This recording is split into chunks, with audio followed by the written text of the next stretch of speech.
느헤미야 10장 1절에서 31절까지 말씀을 교독합니다. 그 임봉한 자는 하가랴의 아들 총독 느헤미야와 시드기야, 스라야, 아사랴, 예레미야, 바술, 아마랴, 말기야, 핫두스, 스바냐, 말룩, 하림, 무레못, 오바댜, 다니엘, 긴느돗, 바룩, 무술람, 아비야, 미야민, 마아시야, 빌게, 스마야이니 이는 제사장들이요. 또 레위 사람 곧 아사냐의 아들 예수와 헤나닷의 자손 중 빈누이 감미엘과 그의 형제 스바냐, 호디야, 그리다, 블라야, 하난, 미가, 르흡, 하바샤, 삭굴, 세레베아, 스바냐, 호디야, 바니, 분이누요.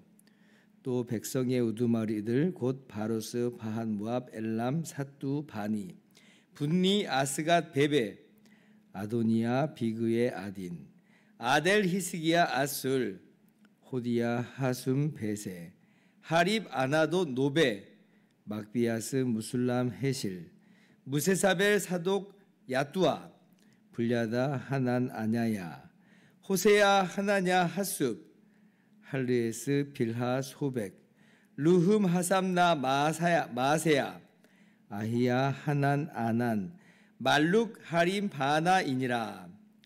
그 남은 백성과 제사장들과 레위 사람들과 문지기들과 노래하는 자들과 느디님 사람들과 및 이방 사람과 절교하고 하나님의 율법을 준행하는 모든 자와 그들의 아내와 그들의 자녀들 곧 지식과 총명이 있는 자들은 다 그들의 형제 귀족들을 따라 저주로 맹세하기를 우리가 하나님의 종 모세를 통하여 주신 하나님의 율법을 따라 우리 주 여호와의 모든 계명과 규례와 율례를 지켜 행하여 우리의 딸들을 이 땅 백성에게 주지 아니하고 우리 아들들을 위하여 그들의 딸들을 데려오지 아니하며 같이요.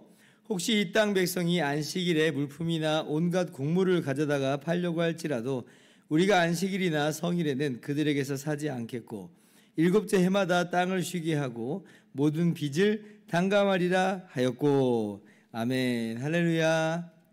하나님의 크신 은혜와 평강이 오늘도 변함없이 여러분 가운데 가득 넘치기를 주님의 이름으로 축원합니다. 우리가 느헤미야서 하면 느헤미야와 이스라엘 백성들이 예루살렘 성벽을 그 무너진 예루살렘 성벽을 재건하는 그 스토리로 우리가 잘 기억을 합니다. 정확합니다. 아주 중요한 사건이에요. 여러분 예루살렘 성벽을 재건했다라고 하는 그 의미는 결코 작지 않습니다. 무너진 지 바벨론에 의해서 멸망하여 무너진 지 140년 만에 다시 세운 것이니까 그 사건의 의의는 결코 작지 않다는 것이에요. 그런데 사실 성만 재건하는 거라면 그러면 사실 그게 또 무슨 의미가 있겠나라고 하는 생각을 우리가 할 수가 있습니다. 왜냐하면 한번 생각을 해보세요. 그러면 이전에 왕국 시절의 예루살렘 성이 약해가지고 무너진 건가? 대충 그때는 뭐 얼렁뚱땅 그냥 그렇게 세워가지고 그게 허물어진 것인가 할 때 그런가요? 그렇지 않죠. 어쩌면 그 시절에 이 예루살렘 성벽은 지금 느헤미야가 세운 이 성벽보다 훨씬 더 강력한 아주 높고 두꺼운 성벽이었을 수 있어요. 그러나 무너졌죠. 왜 무너져요? 이스라엘이 하나님께 범죄했기 때문에 그렇습니다. 우상을 섬김으로 말미암아 하나님과의 언약을, 그러니까 하나님의 백성으로서의 그 언약을 깨뜨려 버린 거예요. 그래서 하나님께서 그 범죄한 이스라엘을 향해서 공의의 심판을 하신 것입니다. 그렇기 때문에 지금 예루살렘 성만 재건해 놓고 하나님의 말씀에 여전히 불순종한다면 이방 민족과 같이 그냥 섞여가지고 정체성을 다 잃어버리고 우상을 섬기면 이건 그냥 말짱 도루묵인 거예요. 아니 옛날에도 무너졌는데 이거 안 무너지겠어요? 그죠? 그래서 이것을 누구보다도 잘 알고 있기 때문에 느헤미야는 이스라엘 백성들과 더불어서 하나님께 회개하면서 나갑니다. 그리고 언약을 갱신하는 거예요. 우리가 하나님의 백성으로서의 그 언약을 우리가 지키겠습니다. 하나님의 율법의 말씀을 지키겠습니다. 그렇게 하나님의 언약 백성의 삶을 살겠습니다. 다짐을 하는 거죠. 어제 우리가 9장 38절 그 이야기예요. 우리가 이 모든 일로 말미암아 이제 견고한 언약을 세워 기록하고 우리의 방백들과 레위 사람들과 제사장들이 다 임봉하나이다 하였느니라. 우리가 견고한 언약을 세웁니다. 하나님께서 끝까지 우리를 향해서 그 언약을 포기하지 않고 하나님의 백성으로 여전히 붙잡고 끌고 나가시는 그 은혜와 그 하나님의 인자하심을 알기 때문에, 그러므로 우리가 다시 한번 결심하고 결단합니다. 회개하면서 하나님의 백성으로서, 언약 백성으로서 살겠습니다 라고 이야기하는 거죠. 여러분, 이게 진짜 재건입니다. 이게 진정한 재건이에요. 예루살렘 성벽 재건의 핵심은 뭐냐? 이거예요. 우리가 하나님의 언약 백성으로서 살겠습니다. 언약 백성의 신분, 그 하나님의 백성이라고 하는 정체성을 가지고 살겠습니다 라고 하는 거예요. 이게 안 되면 예루살렘 성벽 재건은 아무런 의미가 없습니다. 이게 핵심이에요. 그리고 오늘 그 언약에 함께 동참하면서 이를테면 도장을 찍는 사람들의 명단이 딱 나온 거예요. 1절 보면, 자, 그 인봉한 자는, 그렇죠, 인봉한 자는, 인봉했다라고 하는 말은 한마디로 계약서에 도장을 찍었다는 거예요. 그러니까 이것이 비단 예루살렘 이 느헤미야 개인만의 그런 주장과 이야기가 아니라, 이게 우리들의 이야기요, 우리들의 다짐이요, 우리들이 그렇게 하나님 앞에서 약속합니다라고 하는 그런 의미인 것이죠. 그래서 우리가 3장에 예루살렘 성벽 재건을 하는 어떤 일종의 명단들을 봤어요. 많은 사람들이, 정말 거의 모든 이스라엘 백성들이 동참해서 예루살렘 성벽을 재건하는 걸 봤죠. 그런 마찬가지의 의미를 가지고 있다고 보면 되겠습니다. 3장의 그 명단과도 같이 오늘 10장에 보면 이 영적, 이 언약 갱신에 참여하는 사람들의 명단이에요. 진정한 신앙 부흥, 진정한 예루살렘 신앙 공동체의 재건에 그 동참하는 사람들의 명단이 이제 기록이 돼 있는 거죠. 그래서 오늘 1장 10장 1절에서 27절을 보면 이 사람들의 이름만 이렇게 쭉 나오죠. 근데 이 사람들의 이 명단이 어떤 구조로 되어 있는지 우리가 쉽게 찾아볼 수가 있는데, 제일 처음에는 총독인 느헤미야가 나오고, 그 다음에 언급된 사람들은 제사장들이 언급됐다 그러죠. 이 8절 보면 이는 제사장들이요 그러죠.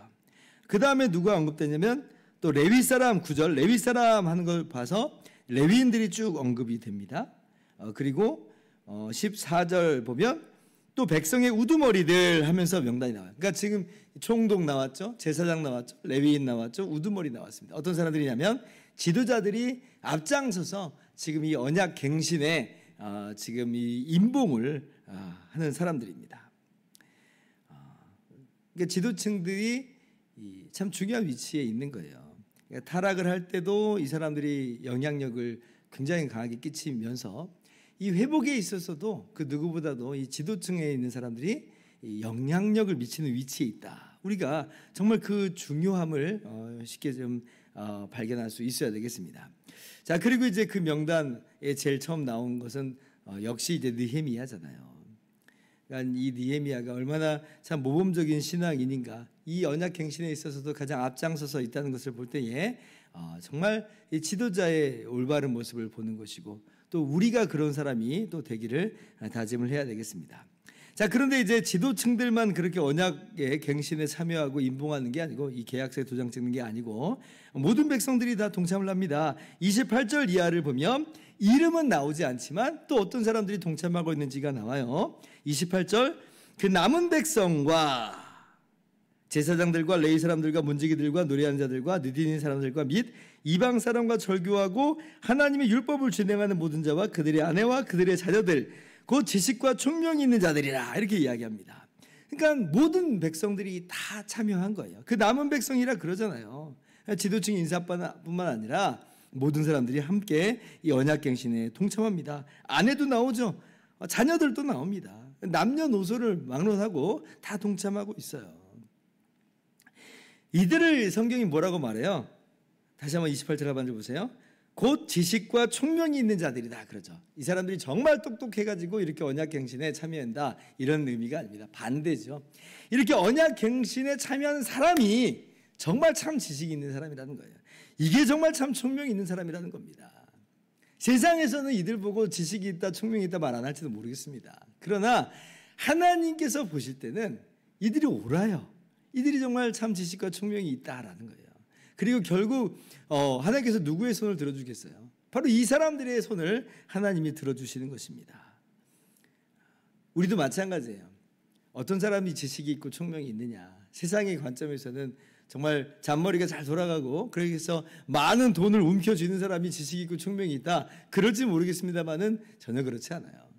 하나님의 백성으로서의 정체성, 그 신분을 잊지 않고 하나님의 말씀대로 살아가는 그 하나님께서 주신 그 은혜와 그 사랑에 감격해서 살아가는 그 사람이야말로 정말 지식과 총명이 있는 사람이다.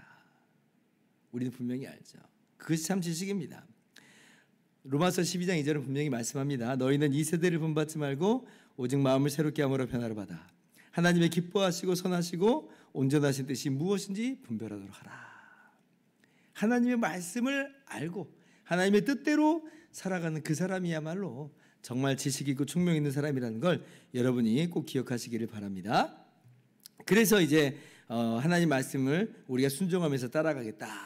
이제 다 다짐을 해요. 근데 여기 이제 29절 이하에 나오는 이 언약 갱신의 이 내용이 별다른 내용이 아닙니다. 새로운 내용이 아니에요. 모세오경에 기록된 그 율법의 말씀, 하나님의 말씀을 준수하겠다. 그렇게 지금 천명하고 있는 것이에요. 오늘은 그 두 가지만 이제 우리가 함께 읽었는데 첫 번째는 뭐냐면 30절에 보니까 우리가 이방 민족과 통혼하지 않겠다라고 하는 것이고 31절은 우리가 안식일의 물품을 주고받지 않겠다, 사고받지 않겠다, 사고팔지 않겠다라고 하는 거예요. 이게 뭐냐면 한마디로 우리가 하나님 백성다운 정체성을 지키면서 살겠다. 즉 이방 민족들과 함께 살아가는 이 시대인데 우리는 하나님의 백성대로 살겠다라고 하는 그 정체성입니다. 여러분 그 이방 민족과 통혼하지 않겠습니다라고 하는 건 이건 절대적인 의미에서의 얘기가 아니에요. 왜 그러냐면 모세오경만 봐도 이렇게 하나님의 말씀을 받아다가 이스라엘에게 건네주게 된 그 하나님의 도구로 쓰신 모세도 보세요. 구스 여자하고 결혼하잖아요. 이방 여인하고 결혼을 해요. 그것 때문에 아론과 미리암이 비방을 하는데 오히려 하나님께서 아론과 미리암을 책망하시잖아요. 그 자체가 잘못됐다는 거 아니라고 하는 겁니다. 그런데 오늘 지금 이 느헤미야와 이 백성들이 왜 이방 민족과 통혼하지 않겠다라고 하는 거예요. 그거는 다른 이야기가 아니죠. 신앙적인 변질, 그 안에서 함께 들어오는 것을 경계하는 거예요. 포로기 이후에는 이방 민족들과 함께 살기 때문에 이게 심각한 문제였습니다. 느헤미야 13장 23절만 봐도 지금 이방 민족과 통혼을 해서 자녀를 낳았는데 그 자녀가 지금 다른 나라 말은 하는데 유다 말은 못해요. 이스라엘 나라 말은 못하는 거예요. 그러니까 말을 못한다는 건 그 신앙의 정체성도 당연히 사라진다는 것이죠. 그만큼 이제 위기가 있었기 때문에 이방 민족과 통혼하지 않겠다라고 하는 것이죠. 안식일을 지키는 것도 마찬가지입니다. 안식일이 뭐예요? 우리가 하나님의 말씀대로 살아간 사람들이라고 하는 어떤 증표라고 할 수 있어요. 외적인 증표예요.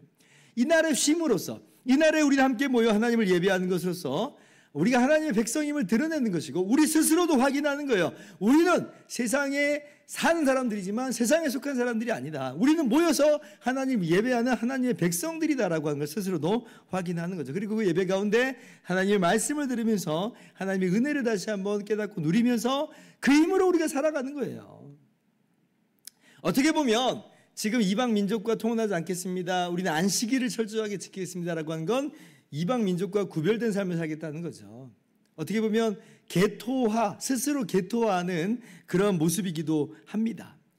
어떤 사람들은 기독교인들이 그냥 개토처럼 자기들만의 그런 모습을 갖고 있는 것을 그 자체로만 안 좋게만 보는데 꼭 그렇지는 않아요. 아주 신앙의 본질적인 부분, 핵심적인 부분에 있어서는 개토화를 두려워하지 않아야 돼요. 우리의 신앙 정체성을 다른 것으로 섞어버리면 그것은 전도적인 측면이 아니라 그 변질입니다. 그러니까 신앙의 핵심, 신앙의 본질에 있어서는 양보하지 않음이 있어야 돼요. 우리의 신분과 우리의 정체성에 있어서는 흔들리지 않아야 됩니다. 그리고 그 안에서 그것을 기반으로 해서 우리가 안 믿는 사람들과 어떤 교제와 교류와 또 전도를 하는 것이지 우리가 본질이 흔들리는 것은 아니다. 기억하시면서 우리의 오늘 신앙 정체성을 바르게 세워나갈 수 있기를 바랍니다. 말씀 마치도록 합니다. 진정한 성벽 재건의 내용은 뭐냐면 바로 이렇게 언약을 갱신하는 것. 그렇게 하나님 앞에서 하나님 백성답게 살겠다라고 하는 영적인 회복. 이것이 진정한 재건이다. 이걸 기억하면서 이것이 오늘 우리의 삶 가운데 오늘 또 나타날 수 있기를, 우리가 그렇게 다짐하면서 살기를 주님의 이름으로 축원합니다. 기도하겠습니다.